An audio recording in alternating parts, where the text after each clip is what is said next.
Moi je ne suis qu'une enfant de la France. À l'ennemi je ne tends pas la main. À l'ennemi je ne tends pas la main.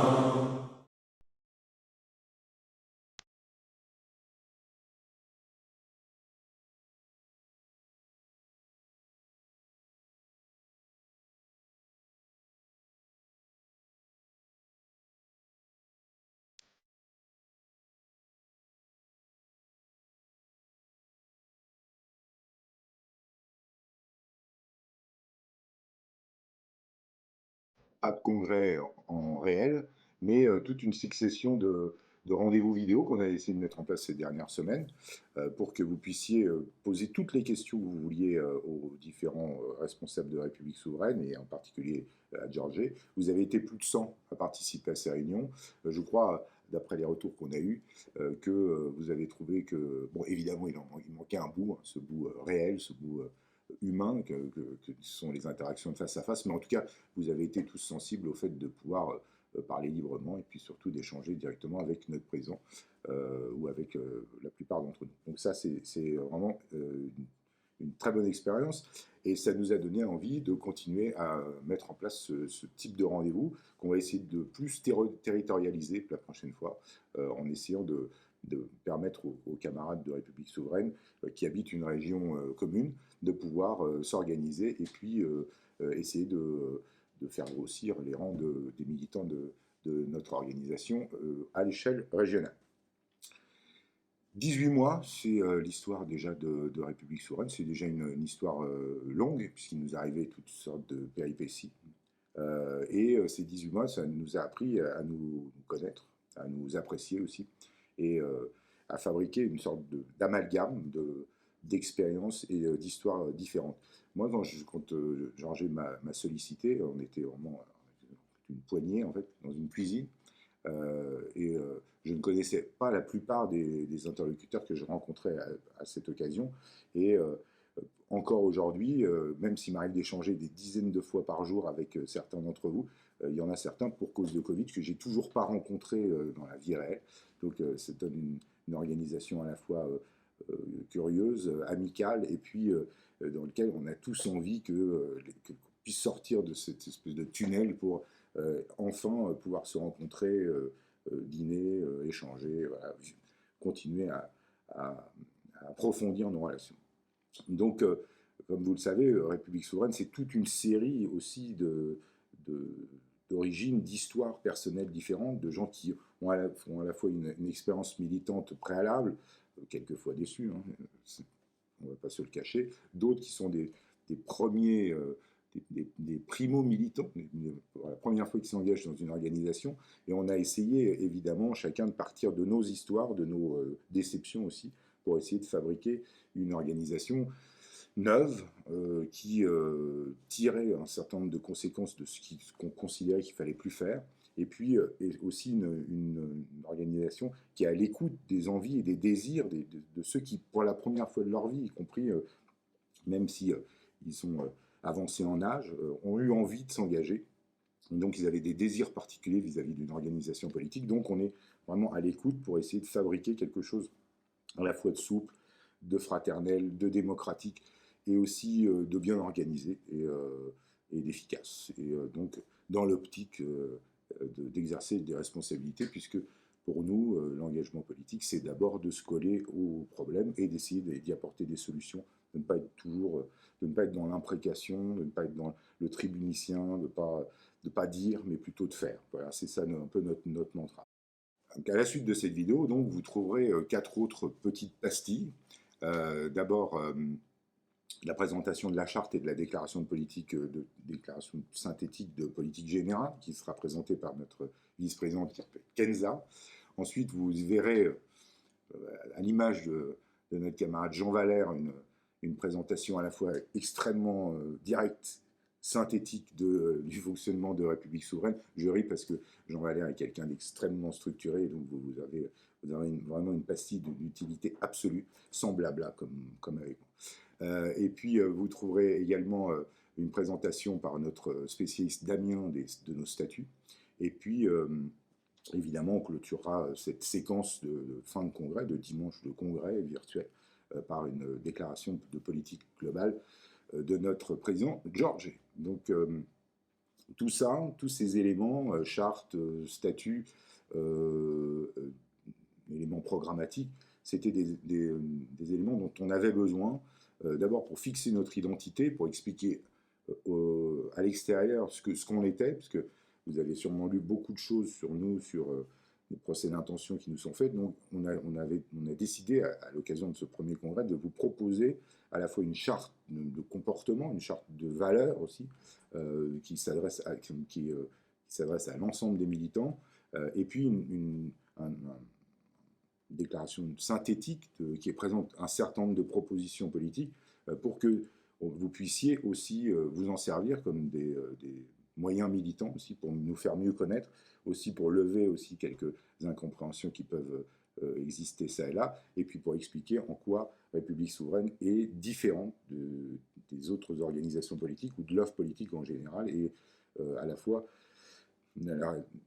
ce qui fonde notre identité, c'est-à-dire d'abord à la place de la nation et de la souveraineté, et aussi la question sociale qui est indissociable de ce sujet. Donc on avait absolument besoin de ces éléments. Vous les avez, j'espère que vous les voterez très largement pour qu'on puisse en faire des éléments d'identité de notre mouvement, et que peut-être à l'occasion au dîner de réveillon, vous puissiez expliquer que vous avez adhéré dans une organisation politique. Ah bon, quelle horreur! Et que cette organisation politique, elle est structurée de telle manière et qu'elle propose toute une série de mesures, et donc elle a un programme, et donc ce sera sans doute utile pour vous. On a absolument besoin que vous diffusiez autour de vous ce qu'est République souveraine.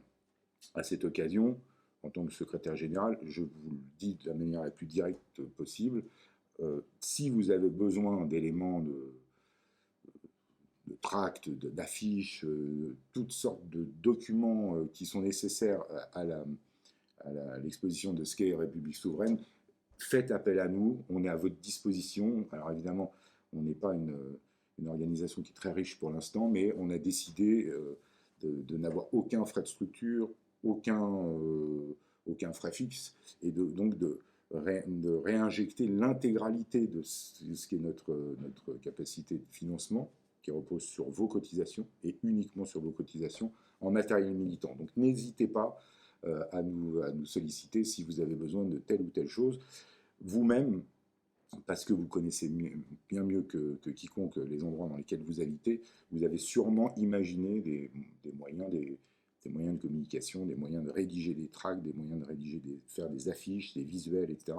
N'hésitez pas à nous en parler, tout nous intéresse, pour ne pas que ça reste centré entre nous, mais qu'on puisse essayer de nourrir notre communication de toutes les remontées que vous aurez des différents endroits dans lesquels vous habitez, en France ou en Outre-mer. Je disais qu'on avait besoin de vous financièrement, c'est aussi très important. Nous ne pouvons fonctionner qu'avec vos cotisations. Nous n'avons pas aujourd'hui de financement public, ça viendra sans doute quand on aura des candidats aux législatives qui ouvrent la possibilité de financement public, mais pour l'instant, la seule possibilité qu'on ait, c'est de fonctionner, ce sont vos cotisations. Donc, je viens d'insister sur le fait qu'on avait besoin humainement de vous, puisque un parti politique ne fonctionne qu'avec des militants. On a aussi besoin, évidemment, intellectuellement de vous, puisque la République souveraine s'est fondée aussi sur une analyse vraiment approfondie des sujets. Il ne s'agit pas de réagir ou de pousser des mesurettes, mais vraiment d'aller au fond des questions, de rencontrer des experts, de lire des ouvrages, de lire des rapports parlementaires. Bref, l'idée, c'est de produire quelque chose qui puisse être ancré dans le réel, et puis avoir des arguments qui soient décisifs dans le débat politique. Donc ça nécessite aussi un investissement intellectuel sur les sujets qui vous intéressent, sur les sujets qui vous passionnent, pour qu'on évite aussi, comme ça peut arriver dans d'autres organisations politiques, un peu ou comme à la télévision, le bar tabac, c'est-à-dire la tautologie, tout le monde a un avis sur tout. Là, l'idée, c'est quand même que si on parle de nation, si on parle d'économie, si on parle de développement durable, ça puisse se fonder sur des travaux, sur des lectures et sur une capacité de synthèse. Donc, tout ce qui doit être produit par République souveraine doit être vraiment fondé sur une expertise et sur un travail préalable. Donc ça, c'est aussi une aventure exaltante de devoir lire et puis essayer de synthétiser avant de produire. Donc c'est un processus qui est normalement traditionnel, mais qui est de moins en moins respecté ailleurs. Et on voudrait remettre au centre un peu cette espèce de gradation méthodique jusqu'à la production d'une mesure ou d'un élément programmatique. Pour ce faire, si vous avez envie de vous investir intellectuellement, à République souveraine, c'est l'adhésion à une commission qui est la meilleure manière de faire. Vous avez été certains à nous envoyer des propositions, des ressentis, des envies, des critiques aussi, ce qui est tout à fait logique et normal. Aujourd'hui, tout ça doit se canaliser à l'intérieur de commissions.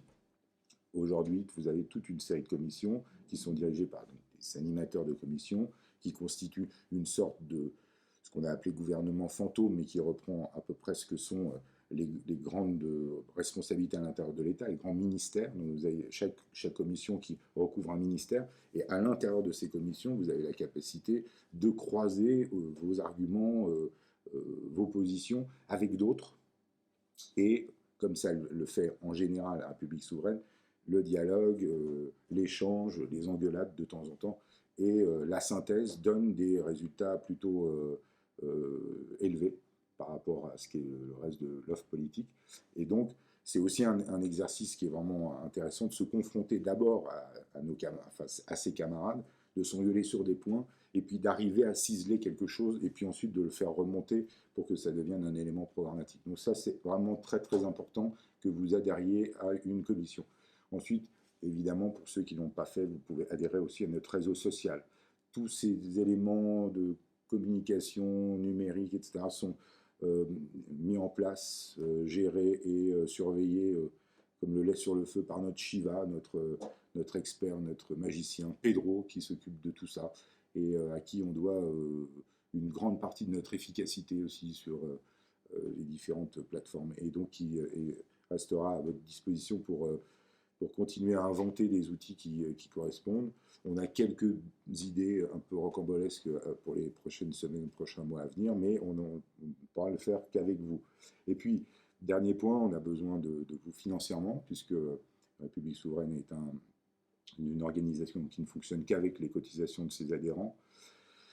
Donc, pour l'instant, nous ne sommes éligibles à aucun financement public, donc on a besoin de vous. Aujourd'hui, les finances de la République souveraine, qui sont évidemment sans commune mesure avec, un peu comme le championnat de France de football, hein, ça n'a rien à voir avec les grosses écuries, les gros partis déjà installés, déjà anciens, qui émargent à des millions d'euros de financement public. Nous, on a un budget qui a notre image, qui est un peu restreint, mais qu'on a décidé de consacrer intégralement, strictement à 100% à des actions militantes, des actions au service de notre parole politique. Donc on n'a aucun frais de structure, aucun frais de 7 heures, aucun permanent, mais toute une kyrielle de bénévoles, de gens qui donnent beaucoup de leur temps et de leur vie pour faire fonctionner cette organisation. Je voudrais aussi, sans les citer tous, mais ils savent bien qu'ils sont formidables, et que tout le temps qu'ils donnent de manière désintéressée à l'organisation, ça nous permet aujourd'hui d'être dans une dynamique, dans un moment qui est un moment de croissance, c'est un moment aussi de joie, et donc que tous soient remerciés. À la République souveraine, on est assez méritocratique, hein, donc dans le bon sens du terme, c'est l'engagement et le travail priment. Donc si vous avez envie de donner beaucoup de vous-même, de vous embarquer sur des sujets un peu compliqués et d'en faire des synthèses sur une base d'un travail méthodique, tout ça, vous serez à République souveraine des gens importants. Donc des responsabilités sont encore à prendre sur beaucoup de sujets, et en particulier sur les questions aussi d'organisation territoriale. Donc n'hésitez pas à, selon cette très jolie formule, à prendre parti, ou presque prendre le parti, ou faire partie avec nous, donc pour que République souveraine continue à être dans cette dynamique. Je dis dynamique parce que, en fait, par rapport à ce qu'on imaginait à 4 dans une cuisine un soir, et au point où on en est arrivé aujourd'hui, on est bien au-delà de nos espérances les plus folles, hein. Par rapport à d'autres organisations politiques, on est plutôt en dynamique réelle. Les chiffres des réseaux sociaux, du nombre d'adhésions font qu'on est vraiment content, souriant, heureux. Malgré la situation épouvantable dans le reste des sujets, en particulier sanitaires, en ce qui nous concerne, on va plutôt bien, voire même très bien. Et on espère qu'on ira encore mieux grâce à l'énergie que vous ne manquerez pas de déployer. Le calendrier qui s'annonce devant nous s'ouvre à des dates importantes. Donc on a besoin d'une organisation souverainiste, sociale, intelligente, jeune, dynamique, moderne. Bref, on a besoin de nous et on est très heureux en ce moment d'être justement dans cette dynamique. On est plusieurs, on est passé de 4 dans un garage presque à plusieurs centaines maintenant, bientôt plusieurs milliers, j'espère plusieurs dizaines de milliers. On ne pourra le faire qu'avec vous. Il faut être dans un processus rhizomatique, hein, c'est-à-dire qu'il faut que vous n'hésitiez pas à parler de votre engagement et de l'organisation pour laquelle vous militez autour de vous. Alors on ne cherche évidemment pas à recruter être une organisation forcément de masse, mais plutôt à avoir des militants qui soient véritablement des acteurs de l'organisation dans laquelle ils sont, qui soient copropriétaires de ce mouvement politique. Donc on est évidemment en capacité à monter en charge et grâce à vous à pouvoir se disséminer sur l'ensemble du territoire et en particulier dans des zones où la question sociale, souveraine, économique, etc. sont des questions qui sont absolument centrales. Donc, on y va, on fonce et on continue. Voilà, ça fait une longue introduction, bilan d'activité. On abandonne vraiment cette année 2020, alors sans regret. Adieu 2020, qu'on oublie vite. Et on se projette maintenant vers 2021. On espère que tout ira mieux. On le souhaite évidemment. Et je vous souhaite, en ce qui me concerne, en tant que secrétaire général, de très bonnes fêtes de fin d'année. Ne laissez personne manger dans les cuisines, mangez tous ensemble, partagez le repas, gâtez autant que vous le pouvez ceux que vous aimez, soyez heureux. Et comme j'ai un peu d'avance, et il n'est pas sûr qu'on se reparle sous cette forme d'ici là, je vous souhaite à toutes et tous, évidemment, une très belle année 2021. Et oublions vite 2020. Merci beaucoup.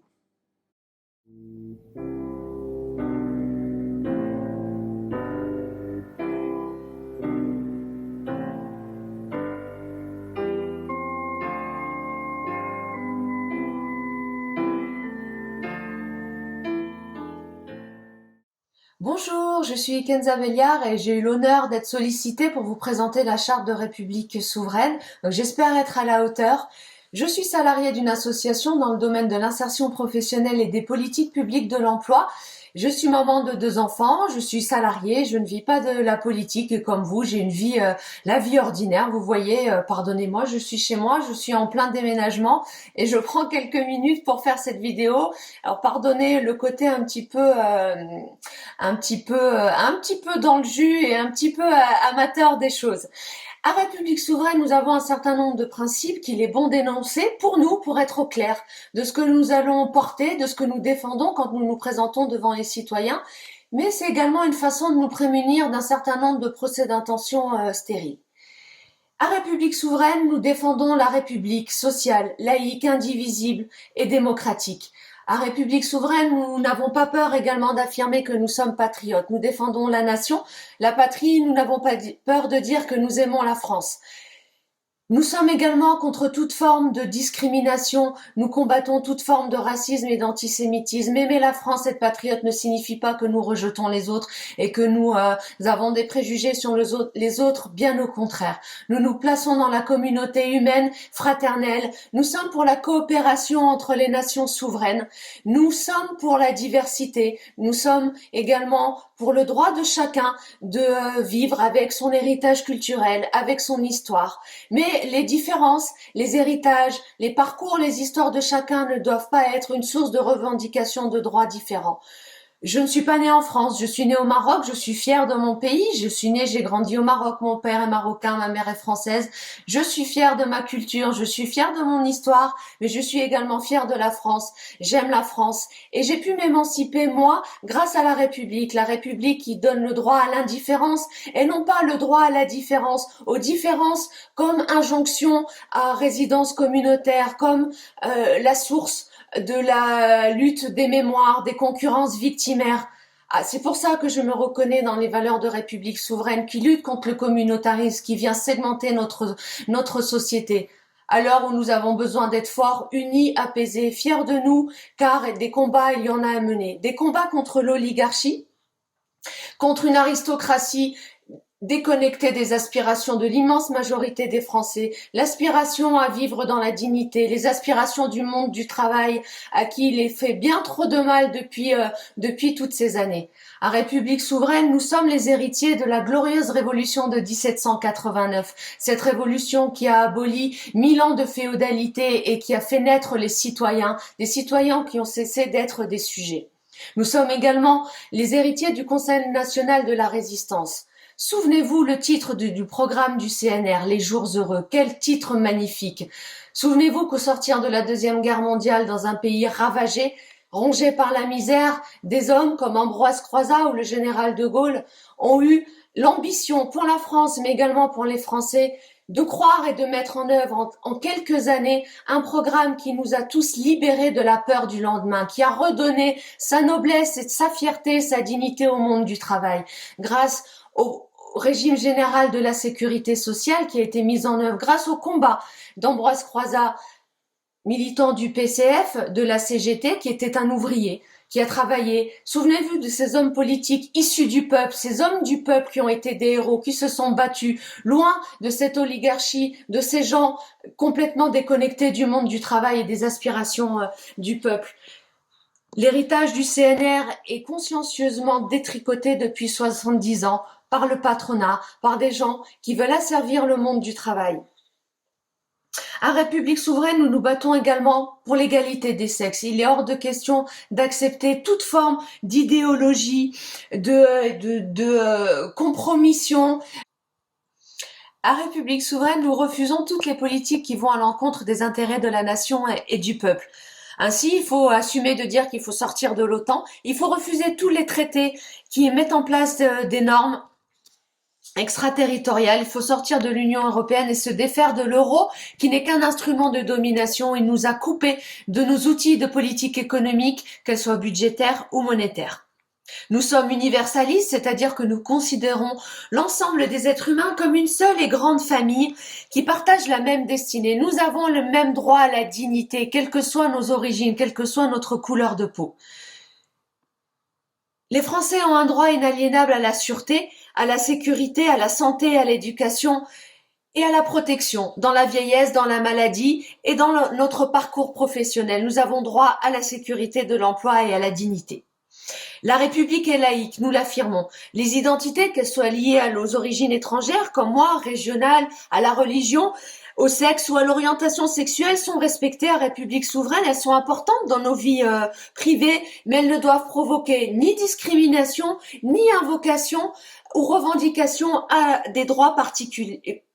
À République souveraine, nous assumons de dire que nous luttons contre toutes les formes de communautarisme qui fragmentent le corps politique des citoyens et détruit notre projet d'émancipation sociale, nous coupe, nous empêche de nous unir pour lutter pour la République sociale et l'émancipation contre les formes de domination économique. Nous combattons les discriminations et nous ferons appel à tous les leviers de l'État. Nous sommes également attachés à la liberté de penser, à la liberté de conscience et d'expression. Aucune forme d'intimidation, d'invocation au blasphème, d'invocation du blasphème ou de quelconque offense ne doit nous faire plier. Nous avons également, nous les Français, un égal droit à l'éducation. Nous devons assumer d'avoir de l'ambition pour nous, pour nos enfants et revendiquer l'excellence dans l'ensemble des parcours éducatifs du CAP au doctorat. Nous devons également renouer avec un État stratège, avec la réindustrialisation, avec la planification. Nous avons un enjeu pour l'avenir, celui de la transition écologique, car il y a des urgences. Nous devons lutter pour la défense de la biodiversité, lutter contre le réchauffement climatique. Il y a également un autre enjeu de souveraineté qui est l'enjeu de la souveraineté alimentaire. Et pourquoi pas réfléchir à une forme de sécurité sociale alimentaire? Nous devons défendre des pratiques agricoles respectueuses de l'environnement, mais également des hommes, des travailleurs de l'agriculture qui doivent pouvoir vivre dignement, qu'ils soient agriculteurs ou salariés agricoles. À République souveraine, nous pensons que la dette est une arme de chantage. L'arme des pouvoirs oligarchiques, pour détruire un peu plus la France et son modèle social et pour nous asservir et en particulier mettre au pas et asservir le monde du travail.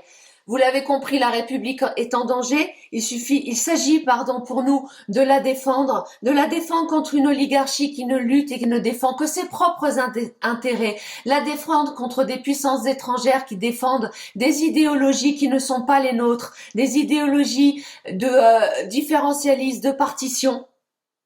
Nous devons renouer avec une France qui soit apaisée, qui soit fière d'elle-même, qui assume d'avoir un horizon d'émancipation individuelle et collective. République souveraine est un mouvement neuf. Un camarade disait qu'il sent encore la peinture. C'est très vrai, j'aime bien cette expression.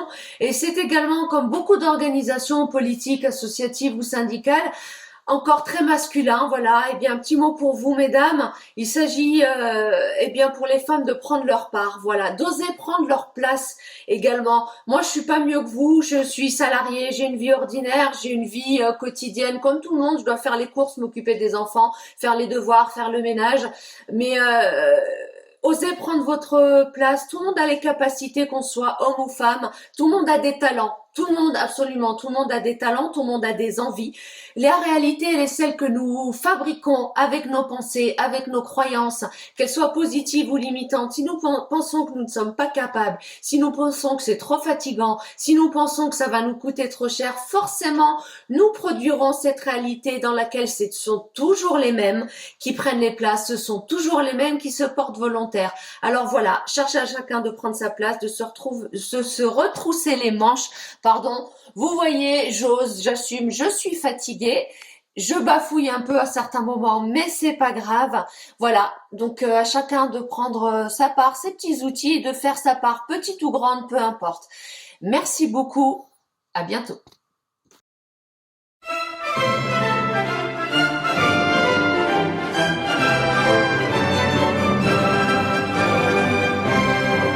Bonjour à tous. J'ai été chargé donc de vous présenter assez brièvement les statuts qu'on a rédigés, donc on propose au vote ce week-end. Donc comme vous le savez, les statuts visent bien sûr à fixer le cadre juridique du mouvement, à déterminer les conditions d'adhésion, le fonctionnement des institutions, et puis doit aussi illustrer quand même d'une certaine manière les valeurs, les principes, les objectifs du mouvement. Alors République souveraine est un mouvement politique qui est composé exclusivement de non-professionnels. Donc l'objectif était de constituer un espace qui soit à la fois populaire, ouvert à tous, mais avec un programme politique sérieux, crédible. Donc en rédigeant les statuts, on a essayé de favoriser le plus possible la démocratie interne, le caractère participatif, tout en s'assurant d'avoir une organisation interne qui soit sérieuse, qui soit rigoureuse et surtout qui soit efficace. Alors, je vais vous détailler assez rapidement les institutions, les différentes institutions du mouvement. Donc, on a d'abord un comité exécutif qui est élu par le Congrès, avec le président qui préside les différentes instances, qui représente le mouvement auprès des tiers, un vice-président qui le seconde et qui a pour mission, lui, de coordonner les différents travaux des commissions, un secrétaire général qui a une fonction essentiellement administratrice, c'est-à-dire qui doit gérer les différents bureaux, et un trésorier.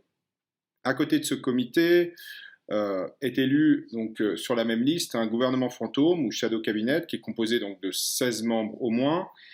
Il a pour mission d'élaborer le programme politique, le projet même présidentiel. Chaque membre dispose d'une compétence particulière dans un domaine donné et dirige donc une commission qui est ouverte à tous les adhérents. Tous les adhérents peuvent participer au travail et à l'élaboration de ce projet.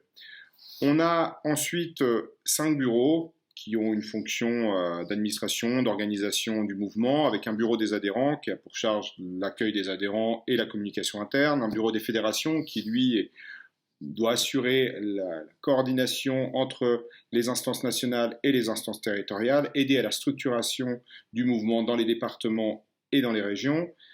Un bureau vie du mouvement qui est chargé donc de l'organisation des grands événements du mouvement, chargé d'administrer le site internet, le forum interne, etc. Un bureau argumentaire et communication, donc lui qui a plus pour mission la communication, en tout cas pour fonction d'assurer la communication externe du mouvement, de favoriser son développement, sa notoriété, et un bureau juridique qui assiste les différentes institutions, notamment sur les points juridiques. Ensuite, on a un secrétariat national qui est composé des membres du comité exécutif, du bureau des mouvements et des représentants des différents bureaux, et qui est un peu l'organe qui a été créé pour faciliter les prises de décision, la coordination des différentes instances et prendre des décisions qui ne relèvent pas des attributions du Congrès. Enfin, on a évidemment le Congrès national, qui est l'assemblée du mouvement, qui se réunit tous les 3 ans. Il peut se réunir à plus brève échéance si le président le décide, notamment en amont des élections présidentielles, ou si les adhérents le décident, ou en cas de référendum révocatoire. Il doit élire le comité exécutif et le gouvernement, il se prononce sur le projet politique, sur le programme présidentiel, c'est à lui de décider de l'orientation pour les prochaines élections présidentielles, pour toutes les élections, et il se prononce également sur des RIC internes éventuels. Il se compose donc essentiellement, prioritairement plutôt, de l'ensemble des membres du mouvement qui votent donc pour toutes ces différentes questions. Après, on a pris forcément en compte la situation actuelle, les aléas matériels, les aléas techniques qu'on peut rencontrer. Donc on a prévu la possibilité, comme maintenant, d'un congrès en distanciel, et aussi de pouvoir désigner des délégués sur une forme un peu plus classique dans l'hypothèse où le vote en ligne, le vote par distance ne serait pas possible. Mais l'objectif est évidemment d'avoir la possibilité que tous les adhérents puissent voter aux questions principales lors de chaque congrès. On a à côté de ces instances différents comités, un comité des jeunes bien sûr, un comité des sages ou de réflexion, en ayant prévu la possibilité de constituer d'autres comités thématiques, notamment un comité des productifs. À côté de ces instances nationales, on a les instances locales, donc c'est le département qui constitue la structure territoriale de base du mouvement, mais on a également les comités régionaux, bien sûr, et les comités locaux. On a prévu, en fait, de concéder vraiment la plus grande autonomie possible pour ces différentes instances territoriales, alors évidemment en respectant les règles du mouvement, les statuts, la charte, etc., en s'assurant aussi de respecter les règles qu'on a fixées concernant le RIC ou le référendum révocatoire, mais tout en ayant une certaine autonomie dans leur fonctionnement pour développer le mouvement dans les départements et dans les régions.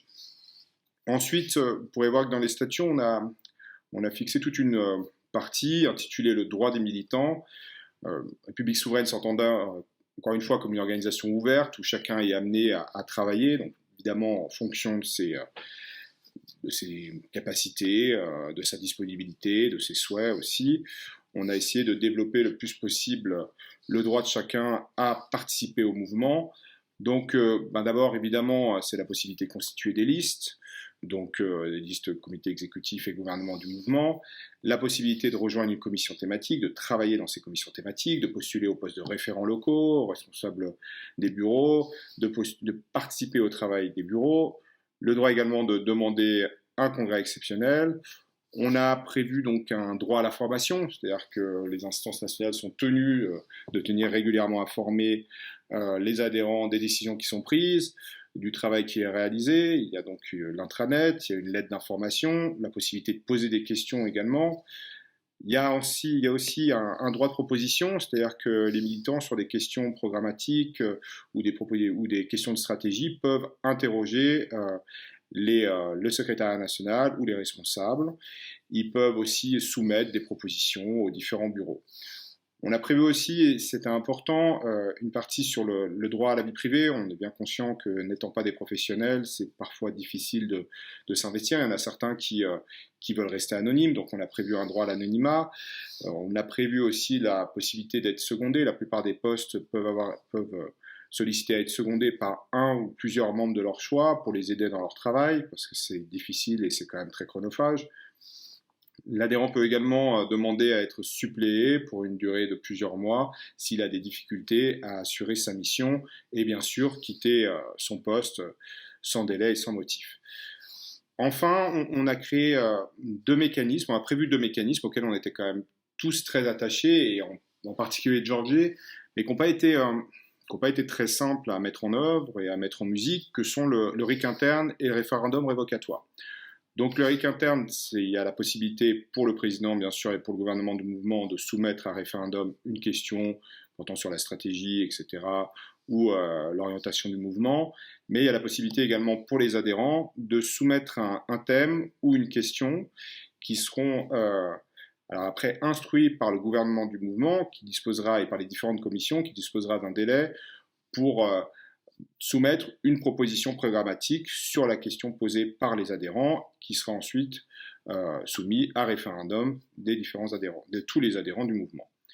Évidemment, si elle est adoptée, elle sera incorporée au programme politique du mouvement. Derrière, on a le référendum révocatoire. Alors, ce référendum, il s'applique dans les instances nationales, mais également dans les instances territoriales, et également au comité des jeunes. C'est donc la possibilité de révoquer les différents dirigeants. On a prévu évidemment un délai de latence d'1 an pour les instances nationales, à compter donc de l'élection du comité exécutif et du gouvernement, et 6 mois pour les instances territoriales. Donc avec un certain seuil en termes de majorité, en termes de quorum, la possibilité pour les adhérents qui le souhaitent de soumettre un référendum révocatoire, à l'issue duquel, si la majorité est atteinte, le comité exécutif et le gouvernement du mouvement sont révoqués, on appelle un nouveau congrès et le président et les vice-présidents ne peuvent plus évidemment se représenter. Après, en ce qui concerne rapidement les litiges éventuels, le but est évidemment de favoriser toujours une résolution amiable, aussi une certaine forme d'autodiscipline. Le bureau des adhérents et le bureau juridique sont là pour essayer d'articuler toutes les choses pour que ça se passe quand même le mieux possible. Et avec une institution, in fine, qui s'appelle la Commission de résolution des conflits, qui a pour fonction de résoudre les conflits les plus importants, toujours en favorisant la voie amiable, et à défaut de le trancher, et qui est composée, on a voulu que ce soit quand même encore une fois le plus démocratique possible, qui est dirigée par le secrétaire du mouvement et composée par nombre pair de militants tirés au sort lors de chaque congrès. Enfin, et vous le savez, donc comme il est prévu dans les statuts, on va travailler après le congrès sur la réalisation, sur l'établissement et la réalisation d'un règlement intérieur qui vise à fixer les points qui ne sont pas abordés dans les statuts, approfondir un petit peu certaines questions sur les adhésions, sur la désignation des candidats aux différentes élections.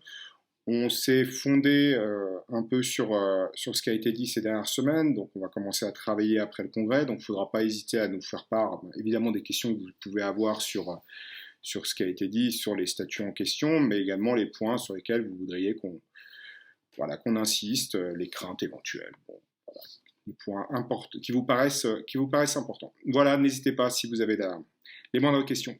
Bonne soirée à tous.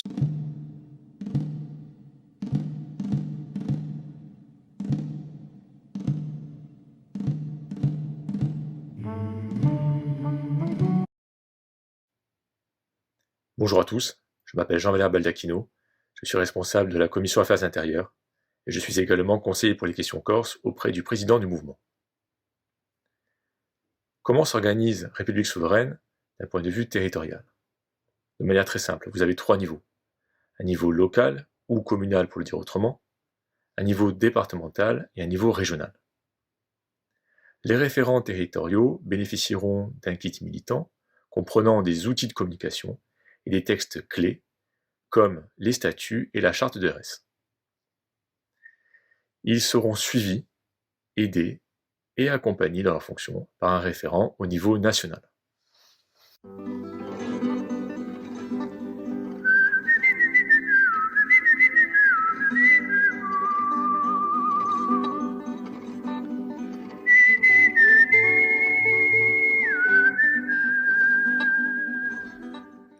Chers camarades, chers amis, chers sympathisants de République souveraine, bonjour. Aujourd'hui se tient notre congrès constitutif.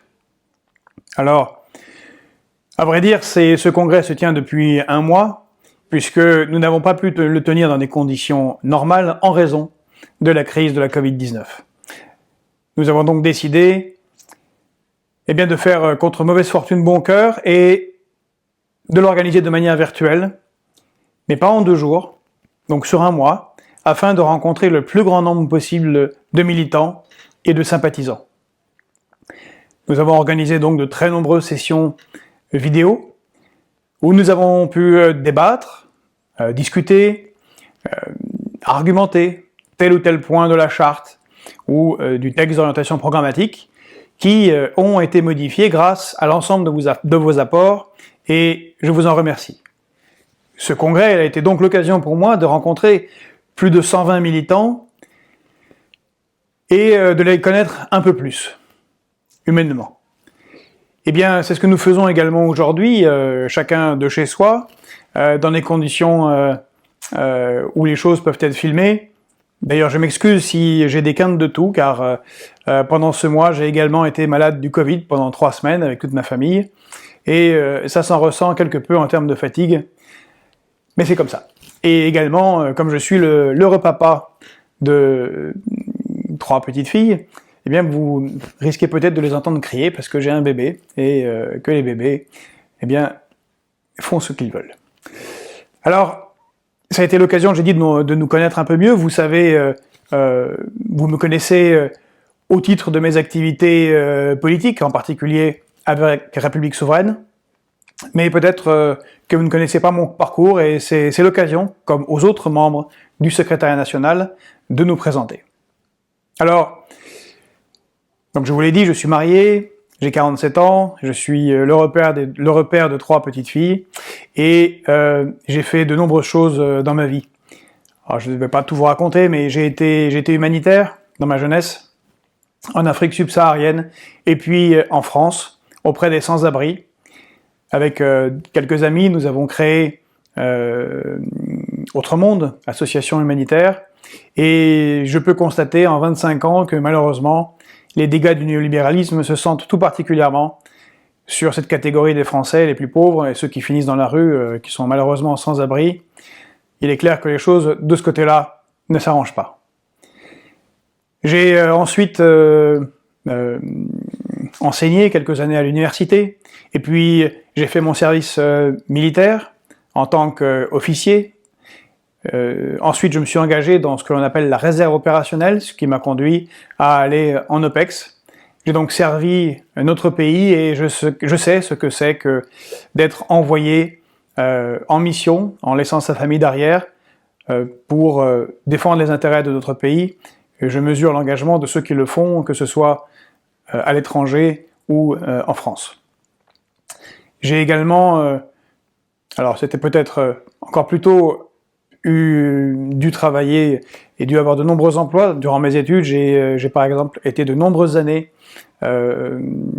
ouvrier sur chantier, j'ai été vendeur, serveur, enfin tout un tas d'expériences diverses et variées. Je connais bien le monde du travail. Je ne suis pas un professionnel de la politique, comme l'ensemble de notre secrétariat national. Nous sommes la véritable société civile. Je travaille actuellement dans une grande entreprise française en tant que directeur de recherche. Voilà, pour un tableau rapide de ce qu'ont été mes expériences. Politiquement, vous le savez peut-être, de 2009 à 2018, j'étais membre du Parti de gauche et de la France Insoumise. J'ai été un de leurs dirigeants et je l'ai quitté car nous avions de grosses divergences sur les orientations politiques, en particulier en ce qui concerne l'attitude et la manière d'affronter l'Union européenne. Alors je l'ai dit, grâce à ces multiples rencontres, particulièrement enrichissantes, finalement, ce que nous pensions être une complexité s'est avéré un atout démocratique. Et ce congrès, je crois, a été particulièrement démocratique, j'en ai vécu quelques-uns. Je pense que nombre d'entre vous qui ont participé aux sessions que nous avons organisées ont pu voir et constater les modifications que vous avez proposées, que vous avez également proposées sur notre plateforme du CNR, dans les textes finaux, et je pense en particulier à la charte et aux statuts qui sont soumis au vote depuis hier, un vote en ligne, et également sur le texte d'orientation programmatique. Alors, Kenza Belliard, notre vice-présidente, a pu vous présenter la charte et ses 20 points. Damien Durez a pu vous présenter les statuts dont il a été un des grands architectes. Jean-Baptiste Roger, notre secrétaire général, a lui pu vous faire un rapport d'activité et une introduction générale à notre mouvement. Ces éléments qui vous ont été présentés, et en particulier la charte et le texte d'orientation programmatique, sont nos outils pour aller au combat politique à l'avenir. La charte, d'abord, eh bien c'est notre ADN, c'est ce que nous sommes, ce sont les valeurs que nous défendons. Si on vous pose la question « Qu'êtes-vous ?», eh bien vous avez un outil, et cet outil, c'est la charte.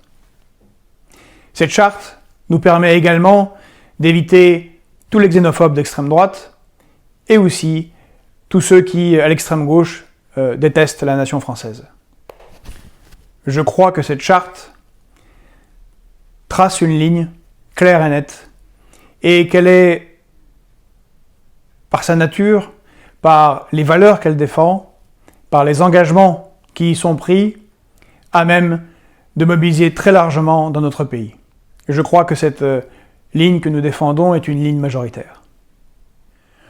De la même manière, si on vous demande comment fonctionnons-nous, eh bien, vous avez les statuts, qui sont particulièrement démocratiques, et je tiens moi aussi à souligner l'effort qui a été fait pour introduire un des éléments fondamentaux du mouvement des Gilets jaunes, et un élément fondamental de ce que demande le peuple depuis la trahison par nos gouvernants du référendum de 2005 contre le traité constitutionnel européen, c'est ce besoin de démocratie, c'est ce besoin de participer.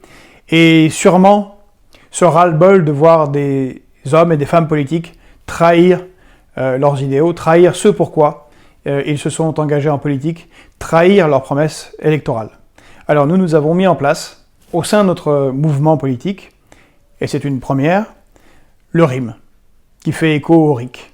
Le RIM, c'est le référendum d'initiative militante, qui permet à chacun de se saisir, en groupe collectivement, d'éléments programmatiques, ou de s'opposer à telle ou telle personne qui ne respecterait plus ses engagements au sein de notre mouvement. Enfin, le texte d'orientation politique. Ce texte fixe les fondamentaux de République souveraine sur toute une série de sujets. Bien entendu, il n'a pas vocation à être exhaustif. Les manques pointés par certains d'entre vous méritent un travail approfondi en commission et feront l'objet d'une série de propositions, sujet par sujet. Mais c'est une synthèse et c'est un premier point d'étape pour dire ce que nous sommes et où nous voulons aller. Elle sera constamment complétée par le travail et les propositions des militants de République souveraine qui participent à nos diverses commissions. C'est donc bien un point d'étape et non un texte définitif. C'est pour ça qu'il n'est pas soumis au vote, parce qu'il sera enrichi, parce qu'il sera modifié, car avec votre travail, vos contributions, nous construirons ensemble un programme que nous présenterons aux différentes élections à venir. Alors bien évidemment, après ce congrès, va se poser la question de l'avenir, des objectifs de la République souveraine et de notre stratégie. Alors tout d'abord, bien évidemment, ce que nous souhaitons, c'est le développement de la République souveraine afin de pouvoir peser encore plus que nous le faisons dans le débat politique. Et ça commence par vous, chacun d'entre vous, nous tous, à essayer de recruter, grâce à la charte, grâce à nos statuts, dont nous nous sommes dotés aujourd'hui, et bien d'aller à la rencontre de ceux que nous connaissons et que nous savons proches, parce que nous discutons avec eux, que ce soit des amis, des collègues, des membres de nos familles, que nous savons proches de nos idées, et bien d'essayer de les amener à la République souveraine. Nous souhaitons également améliorer et renforcer notre développement dans les départements et dans les communes de France. Nous ne sommes déjà pas mauvais, car un bon nombre de nos militants et des responsables de notre mouvement ne sont pas parisiens, ce qui était une très bonne chose. Et lors des discussions que nous avons eues ce mois-ci avec nombre de militants, nous nous sommes dit que ce serait l'occasion immédiatement d'enclencher, après ce congrès, et de continuer ce que nous avons fait en parlant de manière générale des statuts et de la charte. Alors, vous entendez les bébés qui crient, bon voilà, c'est les conditions du live à la maison, en famille, un dimanche. Donc je disais, c'est l'occasion de lancer République souveraine dans les villes ou les départements où notre mouvement n'existerait pas encore. Alors, certains d'entre vous se reconnaîtront, nous en avons discuté lors de nos multiples échanges. Certains l'ont déjà fait, et je salue nos camarades de Normandie qui assez spontanément, il y a déjà une dizaine de jours, ont lancé République souveraine Normandie. Eh bien, l'idée, c'est de faire la même chose partout sur le territoire, et nous pouvons, dès la semaine prochaine, une fois par semaine, organiser des sessions virtuelles, tant que nous ne pourrons pas nous voir de manière physique, mais des sessions virtuelles par département et par commune, voilà, pour initier ce développement de notre mouvement sur tout le territoire national. Un mot enfin sur la moitié d'entre nous, c'est-à-dire les femmes. Comme la plupart des partis et des mouvements politiques, République souveraine, pour le moment, est composée principalement d'hommes, même si des femmes assez formidables par leurs activités, leurs engagements, leurs expériences nous ont rejoints. Je pense en particulier à Béatrice, Aurélie ou Kenza, qui sont membres de la direction. Mais ce développement du mouvement est l'occasion aussi d'aller à la rencontre de nos amis, de nos compagnes, des femmes que nous connaissons dans nos vies, que nous rencontrons au travail, dans nos relations amicales, et bien de leur proposer aussi de porter leur voix, car c'est quelque chose qui est constitutif de notre mouvement. Nous défendons l'ensemble du peuple, et la moitié du peuple, eh bien, ce sont des femmes. Donc, comme disait l'autre, en avant les filles. Enfin, le développement de notre mouvement, c'est aussi aller vers les autres, et aller à l'encontre de tous ceux qui, associatifs, syndicats, simples citoyens, groupes de citoyens qui s'organisent pour telle ou telle raison, et bien d'aller à leur rencontre et d'écouter leurs griefs, d'écouter ou de soutenir même leur combat. Je pense aux classes qui ferment, parfois aux écoles entières qui ferment dans des petites bourgades ou dans des villages. Je pense à tous ces commerçants qui vont être dans une difficulté terrible à cause de l'ineptie des décisions de notre gouvernement quant à la gestion de cette deuxième phase de la Covid-19. Je pense aux dispensaires, aux maternités qui ferment, aux hôpitaux où on voit certains départements comme la cardiologie être affaiblis, aux lits d'hôpitaux qui ferment. C'est également aller à la rencontre de ceux qui sont en charge des questions régaliennes, nos pompiers, nos policiers, qui eux aussi ont des revendications. Et comme nous défendons la réindustrialisation de notre pays, eh bien c'est aller auprès de tous ceux qui luttent au quotidien pour défendre l'appareil industriel et productif en France.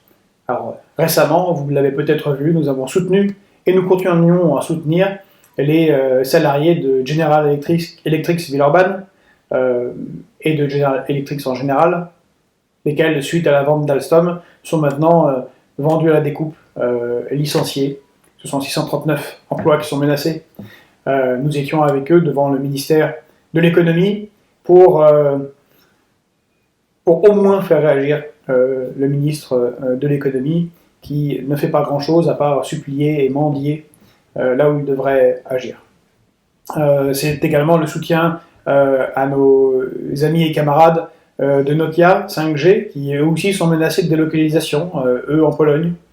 Ça a été avec les gens de la TECOR, de Photonis, d'Arjo Wiggins, de la Chapelle d'Herblay, Bref, quand vous avez une usine, une entreprise qui est en train de fermer, qui est menacée par les traités néolibéraux de libre-échange, qui est menacée par les traités européens, qui est menacée par l'inexistence de tout protectionnisme dans notre pays, eh bien c'est l'occasion d'aller auprès d'eux, de les soutenir et de faire leur combat le nôtre. Je l'ai dit tout à l'heure, nous vous avons proposé un texte d'orientation programmatique, mais le programme reste à construire. Cela fait partie également du développement de République souveraine, et c'est ce que nous ferons dans les mois à venir, encore une fois, tous ensemble, par les commissions, par les interventions individuelles sur le CNR, et par les retours que vous ferez eh bien des citoyens que vous allez rencontrer dans leur combat, dans leur vie associative, dans leur vie quotidienne, dans leurs problèmes quotidiens. Vous pourrez tester nos propositions, notre charte, nos orientations programmatiques, et peut-être, et sûrement, vous aurez des retours du terrain qui vous donneront des orientations pour améliorer, pour écrire ce programme, ce que nous ferons ensemble pour les élections à venir. Alors, quel avenir? Eh bien, d'abord, dressons rapidement un état des lieux, la situation dans notre pays. Nous vivons une période de transition et de césure, tout le monde s'en rend compte. Tout le monde le vit, parfois durement dans sa chair, le vit dans ses familles, le vit avec ses amis. C'est un temps de crise. Bien sûr, de crise sanitaire, extrêmement mal gérée par ce gouvernement. C'est le moins que l'on puisse dire. Avec pour conséquence de nombreux morts et un pays totalement à l'arrêt, une économie à l'arrêt qui va nous coûter extrêmement cher. C'est donc une crise économique amplifiée d'une puissance dont on n'a pas encore idée, mais que l'on commence à percevoir tous. Un chiffre peut-être l'illustre très bien. La crise de 2008-2009, qui n'est toujours pas guérie, qui depuis 12 ans nous maintient dans une crise larvée, longue, avec des difficultés d'accès à l'emploi pour beaucoup de citoyens, la désindustrialisation accélérée, eh bien cette crise, c'était une perte de 3,5 points de PIB. Cette crise-là que nous vivons actuellement, celle de la Covid-19, va elle engendre entre 11 et 14 points de PIB. Donc ce sera une crise, c'est une crise économique qui est 3 à 4 fois plus grave que celle de 2008-2009 et qui n'est comparable que par la terrible crise des années 30, aux conséquences terribles que vous connaissez. En 2022, il y aura en France 2 millions de chômeurs supplémentaires. Cela fait suite au mouvement des Gilets jaunes que nous avons soutenu, où nous avons été très présents, mais qui s'est déclenché avant cette double crise. Ces crises économiques, et que dire de nos amis commerçants? Ce sont des milliers et des milliers de commerçants partout dans toute la France qui vont fermer, créant bien évidemment du chômage, mais non seulement du chômage, mais de la rupture de lien social. Et il y a eu rupture de lien social, il y a une crise que l'on peut qualifier de psychologique dans notre pays. Les gens souffrent, les gens sont seuls, des familles qui étaient dans des situations difficiles le sont de manière exacerbée. On sait qu'il y a plus de femmes battues, plus d'enfants battus. L'alcoolisme augmente, les suicides augmentent, les tensions en général augmentent. L'être humain est un animal social. Il est fait pour parler, pour se rencontrer dans des bars. Depuis que nous avons inventé le feu, ce que nous aimons le plus, c'est nous être ensemble, se réunir, discuter, débattre, boire un coup ensemble, partager un repas ensemble. Tout ça, nous ne pouvons pas le faire, nous pouvons le faire avec une grande difficulté, comme vous le savez, cela a des conséquences, bien évidemment. Et puis, tout cela est chapeauté par une crise environnementale, climatique, extrêmement grave, dont nous commençons à percevoir tous les conséquences, l'augmentation de la température, les problèmes de canicule, les problèmes d'inondation de plus en plus massifs tous les ans. Tout ça dresse un avenir assez difficile, mais nous avons la conviction que justement, dans ces contextes-là, c'est peut-être l'occasion qui va nous être donnée de rompre avec 35, 40 années de néolibéralisme et d'économie et de politique économique insensée, qui nous ont conduits dans la situation difficile et de gouffre devant laquelle nous nous trouvons. Nous sommes convaincus que nous pouvons, en particulier avec les idées que nous développons dans la charte, eh bien refaire une France unie, une France qui fait sens, une France un peu comme celle qui a été faite après la Deuxième Guerre mondiale, celle du Conseil national de la résistance et de son programme Les Jours heureux, du préambule de 1946 de notre Constitution, qui est une déclinaison directe de la plupart des propositions du Conseil national de la résistance. Nous pensons que du négatif peut ressortir un grand positif. Notre pays en a la capacité, intellectuelle, le courage, l'énergie, la volonté.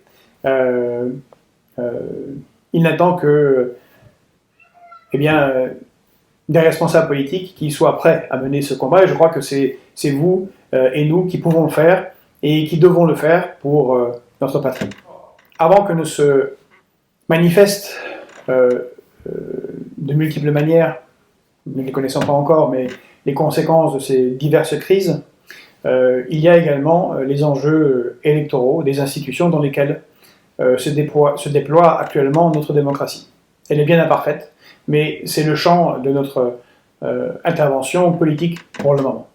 Et bien évidemment, une république souveraine ne va pas se contenter d'être un espace de débat, ne va pas se contenter de témoigner.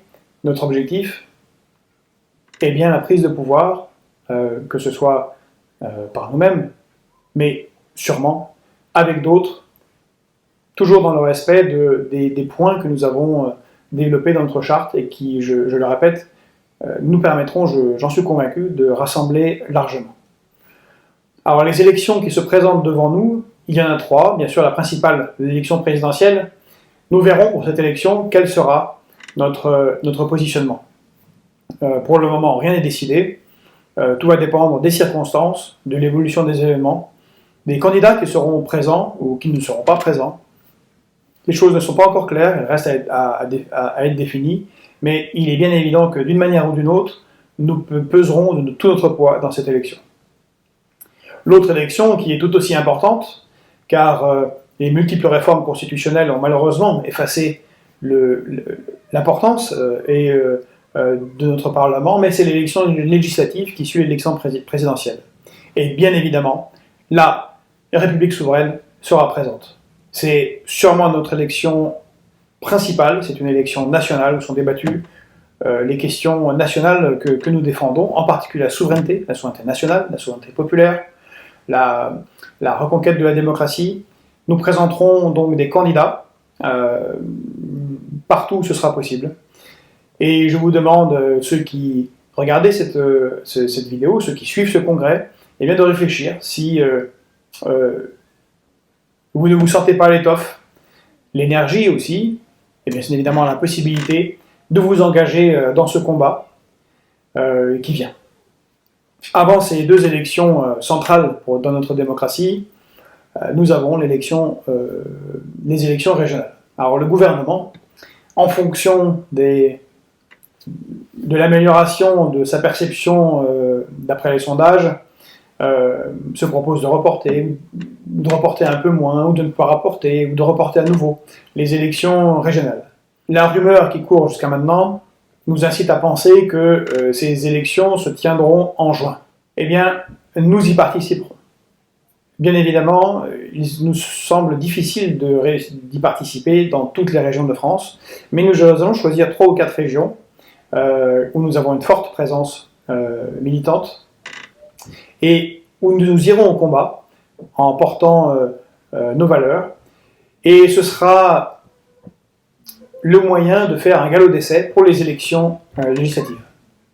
Nous nous proposons ainsi, non pas d'aller au combat avec une liste République souveraine, et exclusivement République souveraine, face à d'autres listes. Ce serait perdre l'élan qui traverse la société, qui demande plus de souveraineté, qui demande plus de République sociale, qui demande plus de justice sociale, qui demande plus de démocratie.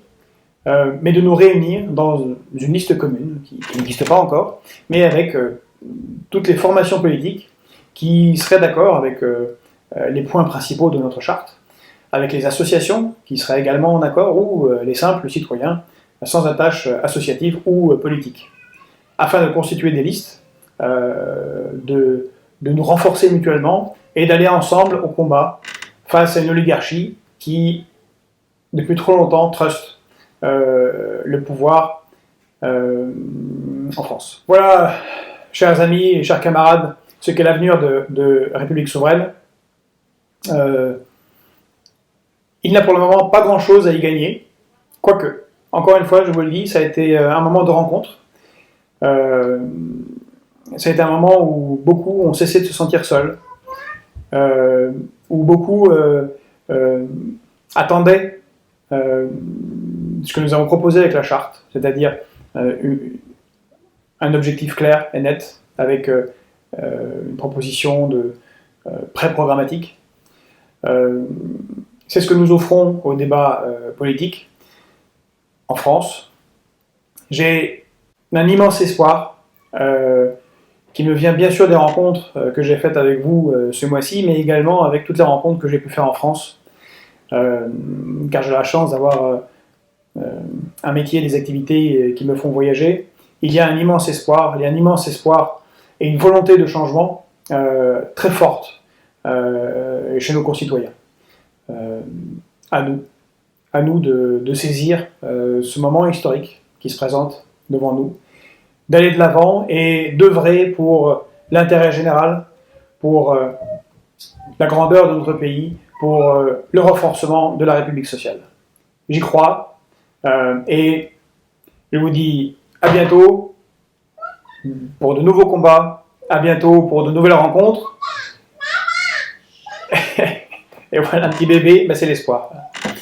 Il me coupe mon idée, mais c'est ça l'espoir, c'est l'avenir. C'est pour ça que nous nous battons pour nos enfants, pour qu'ils ne soient pas dans un pays ruiné, pour qu'ils ne soient pas dans un pays sans industrie, pour qu'ils ne soient pas dans un pays où il soit difficile de se soigner, pour qu'ils ne soient pas dans un pays où la sécurité pose problème. Non, voilà, c'est pour eux qu'on se bat. Donc en avant, à bientôt et bonne fin de week-end, bon congrès à tous.